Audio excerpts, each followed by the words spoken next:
Hello everyone and welcome to the fourth lecture of sentence correction. Today we are dealing with modifiers. I hope you have already gone through the first three lectures.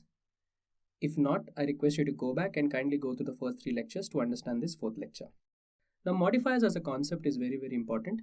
Over the last few years, we have seen a lot of questions of modifiers combined with parallelism and tenses that have been asked in the exams. Be it a banking exam or an MBA entrance, this topic is of great importance. Request you to go through the contents of the lecture a couple of times to better understand this topic. Let's move ahead and go through the concepts. Now, before we start explaining what's a modifier, let's look at the first sentence here. Now it says what is wrong with the sentence.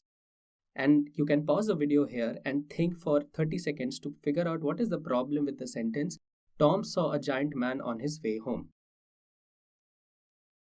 Now, let's look at this sentence. It says Tom saw a giant man on his way home. Now the problem which you'll understand is this point his. Who is this his referring to? Now you might emphatically think that it is referring to Tom, but this is wrong. This his takes the nearest noun of giant man. So it seems that the giant man is on his way home. This is a classical case of modifiers, and this is what we'll be dealing in. This is an error even the native speakers frequently make while stating sentences. Let's understand this topic in more details to ensure that we don't commit this mistake. So modifiers. So what's a modifier is the first question. Modifier is anything that changes the meaning. So modifiers are anything that changes the meaning. So as long as your meaning is changing, it is a modifier. Now it could be a word, it could be a phrase, it could be a clause that modifies the meaning of a noun or a pronoun.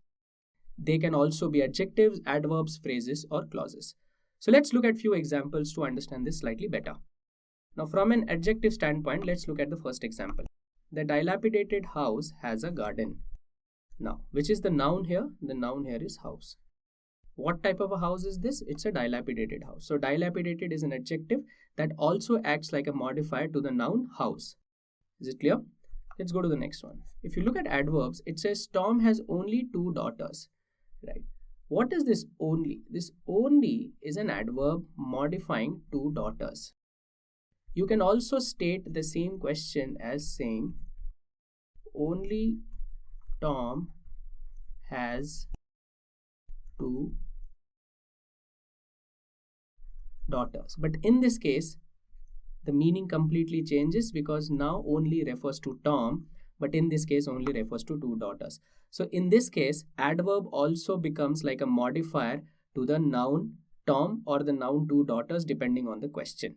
So please be careful by positioning these modifiers in the right places. As we move on in the video, I'll tell you how to work around this. The next is a phrase. Now the question is the restaurant across the street. Now phrase is something which doesn't make a lot of sense, right? So it is across the street is nothing but a prepositional phrase. So it is prepositional phrase. Now why is it called prepositional? Because across is a preposition modifying the noun restaurant. Similarly, a modifier could also be in the form of a clause. The painting that they bought last year. Now this whole sentence that they bought last year is an adjective which is modifying the noun painting. So they bought last year acts like a clause which is modifying painting. Since I've been using a lot of words like phrase and clause, let's try and understand what each of them mean. Clause is nothing but a group of words which has a subject and a verb. So the moment you see any sentence which has a subject and a verb and the meaning is clear, it is definitely a clause. So if you look at, there are 2 types of clauses that we will primarily deal with, dependent and independent clause. Dependent clause is when it is dependent on the additional sentence for the meaning to get completed. Now if you look here, it says when I get home, then what? So the question mark of completing the sentence makes it a dependent clause dependent on some other section to be filled. Unlike in the case of independent clause, the meaning is complete in independent clause. It says the lights are not on. So the meaning is clear. You don't need anything else for the subject or the sentence to be complete. So I hope you understood. Please keep in mind that clauses will always have a subject and a verb. Let's come to phrases. Now, phrases is a group of words without a subject-verb component. So unlike a clause, phrase will not have a subject and a verb. So phrase could be a noun phrase, a verb phrase. If you look at the sentence here, the boy on the bus. So who is on the bus? The boy. Boy is the noun, and the boy on the bus doesn't indicate anything. So that's why it is a phrase. Similarly, if I say just the sentence will be running, it's an incomplete sentence. Be running is the verb, so it forms the verb phrase. I hope this concept is clear. You have understood what modifiers means. Now let's deep dive more into what are the different types of modifiers. Now, there are three types of modifiers that we will be primarily discussing in this lecture. Let's start with the first and one of the most commonly made mistakes by a lot of speakers. This type of modifier is called misplaced modifier. Now, misplaced modifiers refer to those modifiers that are present in the sentence but are placed in the wrong location. So, it means that in any sentence, the modifier is there but it is placed in the wrong location. How do you solve it? So, just ensure that you don't make any changes. So, this is the point to understand. Don't make any changes to the structure of the sentence. The structure remains the same. Only pick the modifier from the wrong position and place it in the right position. Let's look at few examples to understand this effectively. So, if you look at this sentence, we almost ate all of the sandwiches. Now, this word almost is the modifier in this case. Almost is modifying the nearest subject, ate. So, it seems that the focus is you almost ate, which means you did something very similar to eating. You did not finish it all. Right? So that's the focus here. But that is not the intent that you have with the sentence. The correct one would be, we ate almost all the sandwiches. So now the correctly modification happens when almost modifies all the sandwiches. That you finished almost all the sandwiches. So this is what I mean by misplaced modifier. The modifier is placed in the wrong position, has been put to the right position. Let's look at the next example. Now, if you see here, I have nearly watched 200 movies. Now again, another adverbial modifier by nature, modifying watched. But you want to say that you have watched close to 200. So nearly should modify 200. So another misplaced modifier. Let's look at the third example. He unfortunately met with an accident. Now unfortunately is modifying met. So is the meeting unfortunate or is he unfortunate?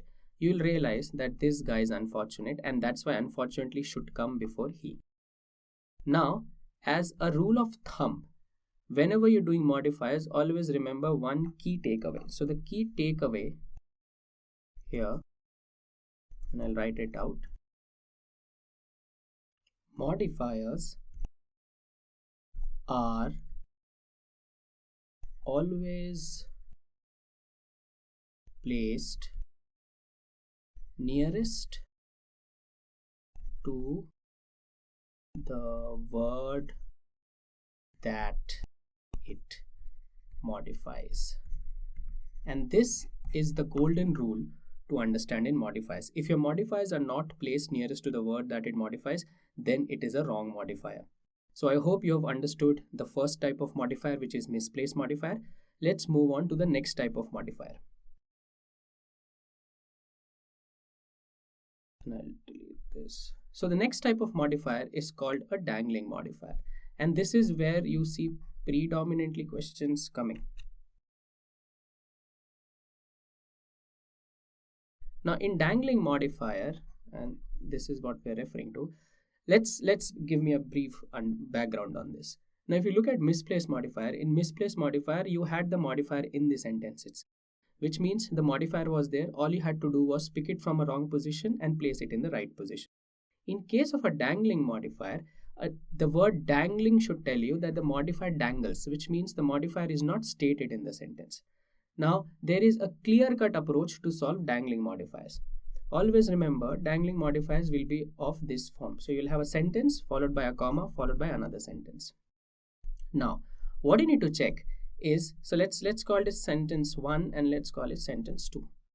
So there are 3 things which you need to check. So thing number 1, what you need to check is whether sentence number 1 is incomplete or not. Ideally, it should be incomplete, and I'm repeating, it's incomplete. Sentence 1 is incomplete in meaning and it doesn't make sense. So this part of a dangling modifier should not make sense, the first sentence. If that's the case, then the starting noun or the noun phrase modifies what's missing in sentence 1. So the first phrase here in sentence 2 modifies sentence 1. And this is how you place or play along with dangling modifiers. To solve such modifiers, just ensure that the noun phrase in sentence 2 correctly modifies sentence 1. So whatever is missing here in sentence 1 has to come in sentence 2. So this might look a bit tricky, but when we are doing questions, it will be clearer. Let's apply the same logic in the examples that are given. Let's look at this first one. Though 16. Now this is our sentence 1 and this is our sentence 2. Though 16, comma, JNU accepted Rahul's application. Now, what is the first point? Sentence 1 is incomplete. So though 16, you don't know who is 16. So that way, sentence number 1, the criteria is fulfilled. Look at the second sentence. I told you the first noun or noun phrase modifies what's missing. So what is missing in statement 1 is who is 16. So it seems from the question that JNU is 16, which is what makes the sentence wrong. You know who is 16? It is Rahul. So the right answer will be though 16, and you're doing the changes in the second sentence. Rahul with his application. So now who is 16 is Rahul, and that's correct. With his application got accepted by JNU. This is how you solve dangling modifiers. Always remember, change has to happen in the second part, and whatever is missing in statement 1 has to be the first word after the comma. So these are 2 important things that you need to know. Let's apply it to the second question. While walking on the road. Now the sentence 1 doesn't make sense. Who is walking on the road? It seems a truck is walking on the road, and that what makes it incorrect. For the right answer, again the same logic, we'll keep the sentence 1 as it is. Sentence 2, who is walking on the road? It is I, so I comes in the first position, was hit by a truck. So I hope you understood this. Let's try this sentence. Flashing lightning and thunder, the little bunny struggled through the storm. Flashing lightning and thunder. Is the bunny flashing lightning and thunder? The answer is no. So the answer will be flashing lightning and thunder. Storm made the little bunny struggle. Or you can also put an adjective here saying heavy storm made the little bunny struggle. So then when you use this word heavy storm, that clearly modifies flashing lightning and thunder. I hope this point is clear. Let's move on to the next modifier. So the third type of modifier that we're doing is called a squinting modifier. Now squinting modifier is an ambiguous modifier, commonly an adverb that appears to qualify the words before and after it. It's also called a two-way modifier. Let's look at some examples to understand this.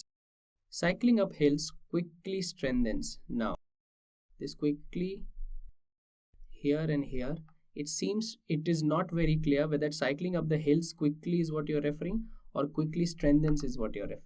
So the right answer will be cycling up hills strengthens your quadriceps quickly. So this quickly is actually modifying strengthens your quadriceps.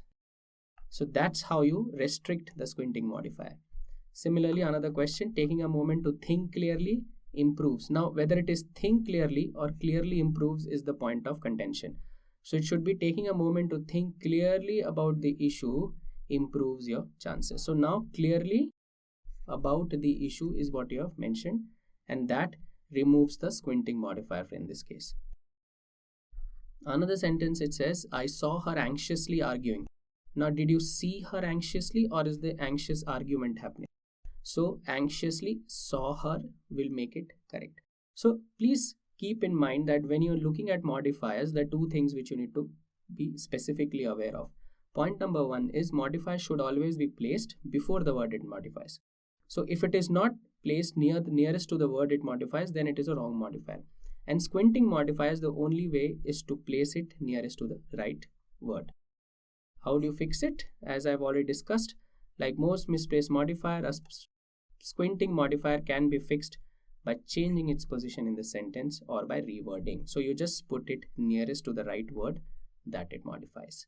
And this brings us to the end of the concepts of modifiers.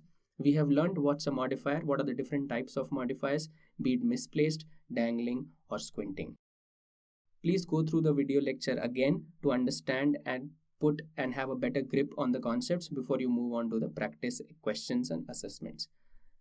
Look forward to you in the next video. Thank you so much.